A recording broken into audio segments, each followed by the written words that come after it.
ఇవాళ artificial intelligence summit జరుగుతూ ఉంది. మొన్న సోమవారం నుంచి ఫ్రైడే వరకు మనకు ఇండియాలో ఆర్టిఫిషియల్ ఇంటెలిజెన్స్ పైన ఒక గ్లోబల్ సమ్మిట్ జరుగుతూ ఉంది. ఇది చాలా పెద్ద గ్లోబల్ సమ్మిట్, ఎందుకంటే ఒక 70,000 మంది వచ్చిండ్రు. ప్రపంచం నుంచి చాలా పెద్ద పెద్ద కంపెనీస్ వచ్చినాయి అనమాట. అయితే ఎవ్రీ ఇయర్ ఇక్కడనే జరుగుతూ ఉంటుంది. అంటే ఎవ్రీ ఇయర్ బెంగళూరులో కూడా జరుగుతూ ఉంటుంది ఒక గ్లోబల్ సమ్మిట్. ఇట్లాంటిదే టెక్ సమ్మిట్ ఎప్పుడు జరుగుతూ ఉంటాయి, ఇంకా అంత బాగానే జరుగుతూ ఉంటాయి. అయితే ఇది ఆర్టిఫిషియల్ ఇంటెలిజెన్స్ పైన ఇవాళ మనకు ఈ గ్లోబల్ సమ్మిట్లో జరుగుతూ ఉంటే అతి భయంకరమైన పచ్చి బాధాకరమైన పరిస్థితులు బయటపడ్డాయి. మనం దీన్ని కండక్ట్ చేయలేమా అంటే మనం చేయలేము అనే స్థాయికి తీసుకుపోయింది ఇది. మరి ఎప్పటికి ఇట్లా ఉంటుందా అంటే అట్లేం లేదు, మన ఫ్యూచర్లో ముందుకెళ్ళవచ్చు. ఎందుకు ఈ మాట చెప్తా ఉన్నా అంటే ఇది చూడండి, చైనా వాళ్ళు ఒకటి మెసేజ్ రిలీజ్ చేసిండ్రు. Just in okay, and Indian university presents the Chinese robo unitary GO2 as their own innovation at the AI summit in Delhi. మన పరువు బాయ్. ఈ యూనిటరీ అనేది వీళ్ళ ఒక రోబో, ఇది కుక్కలాగా పనిచేసే రోబో, అంటే కుక్క షేప్లో నడుస్తూ ఉంటుంది, అట్లా ఇట్లా ఉంటుంది. ఇది $2,800 ఏది దీనికి. ఇది ఏం చేశారంటే మన ఇండియాలో ఒక యూనివర్సిటీ ఉంటుంది, దాని పేరు గోల్గిటాన్ ఓకే, గోల్గేటియా అని ఒకటి నోయిడాలో ఉంటుంది. ఈ యూనివర్సిటీ వాళ్ళు మన ఇండియాలో ఇది ప్రజెంట్ చేసింది. ఇది మా వాళ్ళ AI సమ్మిట్లో ఇది ప్రజెంట్ చేసిండ్రు. As though this is the top innovation అని చెప్పి ప్రజెంటేషన్ చేసింది. అసలుకి వస్తే ఇది మనది కాదు, ఇది ఎక్కడిది అంటే ఇది చైనాది. ఎంత కొనుక్కొచ్చారు? 2800 కొనుక్కొచ్చిండ్రు. ఆ గోల్గోటియా యూనివర్సిటీ వాళ్ళు కొనుక్కొచ్చిన దాన్ని మనమే ఇన్నోవేషన్ చేసినాం అని చెప్పి మొత్తం డంకా బాజాయించారు, మొత్తం అంతా చేసిండ్రు. తర్వాత చైనీస్ వాళ్ళు దాన్ని చూసి లేదు ఇది మాదని చెప్పి వాళ్ళు ఒక ట్వీట్ చేసేసరికి మొత్తం ఉన్న పరువు అంతా గంగ కలిసిపోయింది. ఇది ఈ గోల్గోటియా వాళ్ళు ఇది ఒక్కటే సారా, ఇంతకంటే ముందు చేయలేదంటే ఇంతకంటే ఇంకో దరిద్రమైన చూపిస్తా.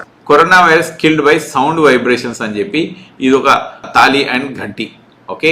ఇప్పుడు అప్పట్లో ప్రధానమంత్రి మోడీ గారు ఏం చెప్పినారు, కరోనా ఇట్లా ప్లేట్ ఇట్లా సపోర్ట్ చేయండి పోతుంది అని చెప్పి, చచ్చిపోతుంది అని చెప్పి ఒకటి చెప్పినారు. ఈ విడ్డూరాన్ని మనం తట్టుకోలేకపోయినాం. ఇది ఎందుకు అంటే ఇది గోల్గోటే యూనివర్సిటీ వాళ్ళే ఇగో ఇట్లాంటి హైపోథసిస్ రిలీజ్ చేసినారు. ఇది ఎక్కడ చూడండి, ఇక్కడ మీకు కనిపిస్తుంది గోల్గోటే యూనివర్సిటీ. ఇది ఎక్కడ అంటే ఉత్తరప్రదేశ్లో, అంటే ఇది నోయిడాలో ఉంటుంది. నోయిడా యూపీ కింద వస్తూ ఉంటుంది కాబట్టి ఇది అనమాట. సో అంటే ఈ పేపర్ ప్రజెంటేషన్ వీళ్ళు ఎట్లాంటిది చేసినారో మీకు అర్థం కావాలి వీళ్ళు ఎట్లాంటి వాళ్ళు. తర్వాత ఈ యూనివర్సిటీ మరి ఇంత దరిద్రపు యూనివర్సిటీ అంటే కాదు, ఇది top okay, top private university in academics. ఇది ఎవరి చేతుల మీద కాదు, చూడండి ఇది గాల్గోటియాస్ యూనివర్సిటీ. ఇది ప్రధానమంత్రి గారి మీదుగా ఇంకో గాల్గోటియా వాళ్లకు అవార్డు అనమాట. ఇక చూసుకోండి, ఇక అక్కడ మీకు అర్థమైపోవాలి ఇది ఏంటంటే ఇది ఇట్లాంటిది. తర్వాత ఇగో ఈ AI సమ్మిట్లో Ashwini Vaishnaw is IT minister కదా భారతదేశానికి, అంటే టెక్నాలజీ మినిస్టర్ అంటే ఈయనే కదా. ఈయన దీన్ని చాలా గొప్పగా చూపించి ఈయన ఇగో ఇది ఖతర్నాక్ ఉంది, ఇది డాగ్ లాంటి మన దగ్గర ఖతర్నాక్ పనిచేస్తుంది. Our engineers and innovators success of the sovereign stack marks significant achievement of our engineers and innovators. ఇక చూడండి, ఇది అంటే మనోళ్ళే తయారు చేసిందని చెప్పి ఏకంగా మంత్రి ట్వీట్ చేసిండు. ఇక్కడనేమో ప్రధానమంత్రి గారు ఈ కాలేజీకు అసలు #1 పొజిషన్ అని చెప్పి ఒకటి ఇచ్చింది. ఇంకోటి చూపిస్తారు, అసలు అన్నిటికంటే విచిత్రమైనది ఏంటంటే ఇగో ఇది ఒక డ్రోన్ అని చెప్పి తయారు చేశారు. ఇది ఏంటంటే కేవలం ఒక స్టైరోఫోమ్కి 2 రబ్బర్ బ్యాండ్, ఇటు చూడండి ఇది ఒక రబ్బర్ బ్యాండ్, ఇటు ఒక రబ్బర్ బ్యాండ్ కట్టి ఏదో ఇట్లా పెట్టి పెట్టేసిండ్రు. ఇది ఏ రకంగా డ్రోను, ఇది ఏ రకంగా ఇది పనిచేస్తుంది అంటే 3వ క్లాస్ 5వ క్లాస్ వాళ్ళు కూడా ఇట్లా చేయరు. అసలు వాళ్ళు మనం ఎక్కడున్నాం అనేది మీకు తెలిసిపోతుంది. ఈ యొక్క వీడియో చూడండి. ఇదంతా ఏంది అంటే మనం ఒక సినిమా చూసినా రజనీకాంత్ చిట్టి రోబో అనేది ఉంటుంది ఆ సినిమాలో ఉన్నట్టే ఉంటుంది. ఇక్కడ చూడండి, ఇది వీళ్ళు స్ప్రింగ్ ఫెస్టివల్ది, ఇది రోబోస్.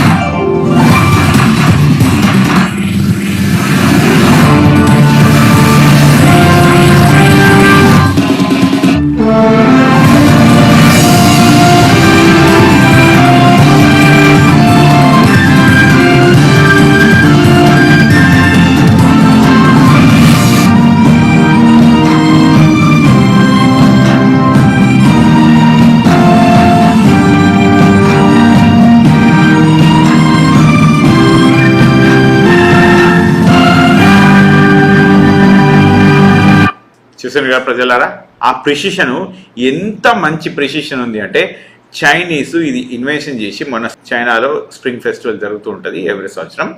ఆ స్ప్రింగ్ ఫెస్టివల్లో పిల్లలు రోబో కలిసి డాన్స్ చేస్తూ ఉన్నాయి. పిల్లోడు ఎట్లా ఎగురుతా ఉంటే రోబో అట్లా ఎగురుతూ ఉంటుంది. పిల్లోడు ఏం చేస్తామంటే రోబో అది చేయమంటే చేస్తూ ఉంటుంది. తర్వాత పిల్లోడును రోబో ఇద్దరు కలిసి యుద్ధం చేస్తూ ఉంటారు. సో వాళ్ళిద్దరు యుద్ధం చేస్తూ ఉంటే ప్రెసిషన్ అంటే పిల్లోడు దెబ్బ తాకుండా ఇక్కడ దాకా వచ్చి ఇట్లా ఆపుతుంది, ఇక్కడ దాకా వచ్చి ఇట్లా ఆపుతుంది. ఓకే, సో వీళ్ళు అందరు నాన్చాకులు కొట్టుకుంటూ ఉంటారు. నాన్చాకులు అంటే ఎవరికి దెబ్బ తాగలదు అనుకోండి. అంటే దాన్ని ఆ లెవెల్ ఆఫ్ ప్రిసిషన్ ఒక చిన్న పిల్లోడు 10 సంవత్సరాలకు ఉండవు నాకు తెలిసి, 7-8 నెలల పిల్లోడు రోబో వాళ్ళిద్దరు కలిసి యుద్ధం చేస్తుండ్రు. ఆ లెవెల్ ఆఫ్ ప్రిసిషన్ ఉంది. మరి మనం తయారు చేసింది ఎట్లుందో ఒక్కసారి మీరు చూసుకోవాలి. అంటే మనం ఎందుకు ఈ మాట చెప్తా ఉన్నాను అంటే, మన దేశంలో ఇన్నోవేషన్ మాట్లాడడం మన దగ్గర కుల రాజకీయాలు, మత రాజకీయాలు, ఇంకా పిచ్చి పిచ్చి మాటలన్నీ మాట్లాడుతూ ఉంటాం. ఇది ఎందుకు పనికిరాని ఒక దరిద్రమైన దిక్కు దేశం పోతా ఉంది. ఏఐ సమ్మిట్ ఎందుకు ఇంపార్టెంట్ అంటే ఉన్నానంటే ప్రజలారా, ఇంతకంటే ముందు మనకు టూల్స్ అన్నీ ఒక మనిషికి సపోర్ట్ చేయడానికి యూజ్ అయ్యేటి. ఇప్పుడు మనం ఒక రిమోట్ నొక్కుతాం, అది కూడా ఏఐ, అది కూడా ఆటోమేషనే. సో ఈ ఆటోమేషన్ రిమోట్గా ఏంటంటే మనం ఓ ఫ్యాన్ లేకుంటే ఏసీయో ఏదో ఒకటి ఉంటుంది కదా మనకు, అట్లా రిమోట్ నొక్కుతోటే మనం అది ఓపెన్ అవ్వడు, క్లోజ్ అవ్వడు, అట్లాంటివి చేస్తూ ఉంటాయి. ఇప్పుడు అట్లా కాదు, ఆ రిమోట్ నొక్కే పని కూడా మనిషి కాకుండా ఒక యంత్రం చేస్తూ ఉంటుంది. అదే ఆర్టిఫిషియల్ ఇంటెలిజెన్స్. అంటే మన అవసరం ప్రకారం చేస్తూ ఉంటుంది. అది ఇంత చేస్తూ ఉన్నప్పుడు ఆటోమేషన్కి అప్పుడు మనకు ఉద్యోగాలు ఉంటావా అంటే ఉండవు. అందుకని ఇప్పుడు మనం కనుక సాఫ్ట్వేర్ ఇండస్ట్రీని చూస్తామంటే మీరు చూడడం ఉండండి, స్టాక్లన్నీ ఇట్లా పడతా ఉన్నాయి. విప్రో, ఇన్ఫోసిస్, టీసీఎస్ ఇవన్నీ పడతా ఉన్నాయి అనమాట. ఎందుకు అంటే ఇన్నోవేషన్ లేక. ఎందుకు ఇన్నోవేషన్ లేదు అని అంటే, జస్ట్ మన వాళ్ళు అక్కడ డబ్బులు వస్తున్నాయి కదా, ఆ సర్వీస్ ప్రొవైడర్ లాగా ఉంటే అంతే పనిచేసారు. ఇవాళ ఇన్నోవేషన్ కరెక్ట్గా చెప్పాలంటే China is 3 to 5 years head of America అని చెప్తాను నేను. అంత రోబోటిక్స్లో, ఆటోమేషన్లో, టెక్నాలజీలో వాళ్ళు ఆ లెవెల్లో ఉన్నారనమాట. అట్లాంటప్పుడు నేనేం చెప్పాలనుకుంటున్నా అంటే, మరి వాళ్ళు అంత అడ్వాన్స్గా వెళ్తున్నప్పుడు మనం ఎక్కడున్నాము, మనం ఏం చేస్తున్నాము, మనం చేసే పరిస్థితులు ఎట్లున్నాయి, మనం చేయాల్సిన పనులు ఎట్లున్నాయని చెప్తే ఇంకొక కిందికి వచ్చినాక చూడండి, ఇది ఒకటి డిజాస్టర్. ఇప్పుడు ఏం చేసినంటే, ఇక్కడ ఈ గాల్గోటియా యూనివర్సిటీ నుంచి సక్కా బయలను ఇక్కడ ఇప్పుడు ఇది ఒక స్టాల్ అనమాట. చూడండి, tells university to leave AI summit after presenting Chinese robot. Okay, Chinese robot పెట్టినందుకు వాళ్ళు అక్కడి నుంచి పంపించేసేసిండ్రు. అయితే సరే, వాళ్ళు ఒక్కళ్ళే చేసినట్టే గాల్గోటియా యూనివర్సిటీలో ఎవరు రాసుకొచ్చిండ్రన్న, ఏమో రాసుకొచ్చిందంటే, ఇదంతా మెరిట్ అండ్ జనరల్ క్యాస్ట్ వాళ్ళే, మరి వీళ్ళంతా మరి దేశాన్ని ప్రౌడ్ చేయాలి కదా, మరి ఎందుకు చేయకపోతే వీళ్ళంతా అని చెప్పి వీళ్ళందరి మీద రాసుకొని వచ్చిండ్రు. సరే, మనం ఈ టాపిక్ కొద్దిగా పక్కకు పెట్టేద్దాం. ఇటు ఒకటిసారి చూద్దాం. ఈయన ధనంజయ్ యాదవ్, సిఇఓ ఆఫ్ న్యూసిపియన్. ఈ న్యూసిపియన్కి ఈయన సిఇఓ. ఈయన అమెరికాలో ఉన్నాడు అనుకుంటా నాకు తెలిసి మోస్ట్లీ. ఆయన అక్కడి నుంచి ట్రావెల్ అయ్యి ఇండియాకి వచ్చి ఒక స్టాల్ పెట్టుకొని ఇదంతా మనం ప్రెజెంటేషన్ చూపిద్దామని చెప్పి ఆయన అంతా తీసుకొని వస్తే ఆయన్ని అసలు ఇది మరీ దారుణం అండి. ఈ పరిస్థితి అయితే అసలు బాగాలేదు ఇది. ఎందుకంటే దీని మేనేజ్మెంట్ ఎంత దరిద్రంగా ఉందో ఇక్కడ తెలిసిపోద్ది. ప్రధానమంత్రి వస్తుండ్రు, మీరు ఇంకా ఇది వేకెట్ చేయాల్సి వస్తుంది ఇంకా 2 hours అని చెప్పి ఆయన్ను సెక్యూరిటీ రీజన్స్ కోసం పంపించారు. సరే, పంపిస్తాము అన్నప్పుడు 2 hours ఉంది కదా అనుకోండు. మళ్ళీ ఒక గార్డ్ వెంటనే వచ్చేసి, లేదు నువ్వు ఇమీడియట్గా వెళ్ళిపోవాల్సిందే, ఇప్పుడు లీవ్ ఇమీడియట్లీ చూడండి అనేసరికి ఆయన కన్ఫ్యూజ్ అయిపోయారు. మరి ఇంతకంటే ముందు 2 hours అని చెప్పారు కదా, మరి ఇప్పుడే అంటారు కదా అంటే, లేదు సెక్యూరిటీ రీజన్స్ మీరు వెళ్ళిపోవాల్సిందే అన్నాడు. అయితే వెళ్ళిపోయేటప్పుడు మరి సామాన్లన్నీ ఇక్కడనే నేను నా కంప్యూటర్, నా ల్యాప్టాప్లు అన్నీ ఇక్కడనే కదా, ఇవన్నీ నేను తీసుకొని పోవచ్చు అంటే, లేదు ఇవన్నీ ఇక్కడనే వదిలిపెట్టేసేయండి, ఏం పర్వాలేదు అని చెప్పాను. చివరికి వచ్చి కల్లా bro trusted them and left at the gates. Okay, ఈయన వచ్చేసరికి అలా చూడండి ఎక్కడున్నది ఇది మొత్తం అన్ని వెళ్ళిపోయినాయి. ఇక్కడ చూడండి, look at the stuff, leave everything. ఇక్కడ చూడండి, లెఫ్ట్ డివైస్ ఎవ్రీథింగ్, మనీ ఇవన్నీ డబ్బులు పెట్టాడు. Lost his product inside so highly secured area. ఇంత సెక్యూర్డ్ ఏరియా, ప్రధానమంత్రి వచ్చే ఏరియాలో ఇవన్నీ పోయినాయి. ఎక్కడికి పోయినాయి ఈ కంప్యూటర్లు, ఇవన్నీ ఎక్కడికి పోయినాయి అంటే మరి ఎక్కడికి పోయినాయో తెలియదు. ఈయన ఆల్ ద వే పాపం దేశం కోసం ఏదో మంచి చేద్దామని చెప్పి అమెరికా నుంచి పైసలు పెట్టుకొని స్టాళ్ళు కొనుక్కొని దానికి మెషిన్లు కొనుక్కొని వచ్చేసుకొని అన్నీ తీసుకొచ్చి అక్కడ పెట్టేస్తే మొత్తం ఆయన ప్రోడక్ట్స్ అన్నీ పొడగొట్టేసి జస్ట్ అయిపోయేంత టైం స్పాన్లనే మొత్తం వెళ్ళిపోయినాయి. అంటే ఇక మనం మరి ఎక్కడ మనం ఒక్కసారి ఆలోచించాలి. మరి అంత హై సెక్యూర్డ్ ఏరియా అని చెప్పారు కదా, మరి హై సెక్యూర్డ్ ఏరియాలో పెడితే ఎక్కడ పోయినాయి అవన్నీ? దానికి ఆన్సర్ లేదు, రిప్లై లేదు, ఏం లేదు. ఆయన చాలా డిసప్పాయింట్ అయిపోయాడు. నేను ఆడికి రేడి దాకా వచ్చినా ఏంది పోయి ఇదంతా అన్నట్టు. ఈయన ఒక్కటే కాదు, IT minister apologise for AI summit troubles, Kharge slams mismanagement. Kharge గారు చెప్పారు మిస్ మేనేజ్మెంట్ అయినాయి. ఎందుకు అంటే అరేంజ్మెంట్స్ చాలా దరిద్రంగా ఉన్నాయి. ఎందుకంటే flag theft, displayed products, lack of basic communities. ఈ ల్యాక్ ఆఫ్ బేసిక్ కమ్యూనిటీస్ ఏంటి అంటే కనీసం వాటర్ కూడా సరిగ్గా దొరకలేదు ఇక్కడ. ఓకే, ఈ వాటర్ కూడా సరిగ్గా దొరక్క మస్తు ప్లేస్మెంట్లు ఇగో ఇక్కడ చూడండి చాలా కేవటిక్గా ఉండే సిచ్యువేషను. ఇగో ఇది పిఆర్ హంగరీ గవర్నమెంట్ అంటే పర్సనల్ రిలేషన్స్ ఈ మీడియా గీడియా ఇదే చూసుకున్నది తప్ప ప్రభుత్వం అనేది ఇంతకు మించి చూడలేదు అని చెప్పి ఖార్గే గారు చెప్తా ఉన్నారు. ఇక ఇక్కడ చూడండి ఇక్కడ ప్రోడక్ట్స్ పోయినాయి, డిజిటల్ సిస్టమ్స్ పనిచేయలేదు, ఇక పర్సనల్ వాళ్ళ సెల్ ఫోన్లు ఇవి డివైస్ ఉంటాయి కదా వీటికి చాలా రెస్ట్రిక్షన్స్ వచ్చినాయి, నువ్వు ఇక్కడ పెట్టాలి అక్కడ పెట్టాలని చెప్పి. ఇదంతా దీనివల్ల global embarrassment due to incompetence of our own government. మన గవర్నమెంట్ చాలా ఇన్కాంపిటెంట్ అని చెప్పి ప్రపంచం ముందు దరిద్రంగా కనిపించింది. ప్రతి సంవత్సరం మోడీ గారికి తెలియదేమో కానీ తెలుసోలేదు మనకు తెలియదు కానీ బెంగళూరు టెక్ సమిట్ జరుగుతూ ఉంటుంది. మరి ఇదంతా ఆయన చూస్తలేరా అన్న టైప్లో క్వశ్చన్స్ అడుక్కుంటా వచ్చారు ఎవరు ఖార్గే గారు. సరే మనం దాని సంగతి పక్క పెడదాం. ఇంకా అదొక్కటే కాకుండా అంటే మీటింగ్కి వచ్చాను కదా, మీటింగ్ వచ్చినప్పుడు హాల్స్ మొత్తం ఫుల్ ప్యాకుడు, ఇంకా పెద్ద పెద్ద లాంగ్ క్యూలు ఉన్నాయి. అంటే జనాలు వెయిట్ చేసుకొని లోపలికి పోవాల్సి వస్తుంది. తర్వాత ఎంట్రీ అనేది బాగా రెస్ట్రిక్షన్స్ అయిపోయినాయి, మొబైల్ డేటా కనెక్టివిటీ రాలేదు. ఇక ఇట్లా చెప్పుకుంటూ పోతా ఉంటే మస్తు ప్రాబ్లమ్స్ వచ్చినాయి. ఇంకొక వ్యక్తికి రాసుకొచ్చినాయి కనీసం అసలు ఏమీ లేవు ఇక్కడ, అన్నీ బయట వాళ్ళు పెట్టాల్సి వచ్చింది. క్లారిటీ యాక్సెస్ లేదు, ఒక మంచినీళ్ళు కూడా లేవు ఇక్కడ. ఇవన్నీ చాలా దరిద్రంగా ఉంది. కానీ మీడియా మాత్రం వశపడకుండా చూపిస్తా ఉంది ఏదో గొప్పగా జరిగిపోయింది అనే టైప్లో. ఇట్లా బిల్డ్ చేయరు. ఇట్లా మిస్టర్ జైన్ అనే అతను ఆయన ట్విట్టర్లో రాసుకొచ్చారు, ఇగో అంటే ఇట్లా బిల్డ్ చేయరు అని చెప్పారు. తర్వాత ఇంకో ఎంటర్ప్రీనర్ ప్రియాంశు రత్నాకర్ ఈయన ఏం చెప్తున్నారంటే లాంగ్ క్యూస్, ఇంకా ఇది అంతా స్టాల్స్ అన్ని కూడా బాగా లాక్డప్ అయిపోయినాయి, ఇదంతా బాగా ఇబ్బంది అయిపోయిందని చెప్తా ఉన్నారు.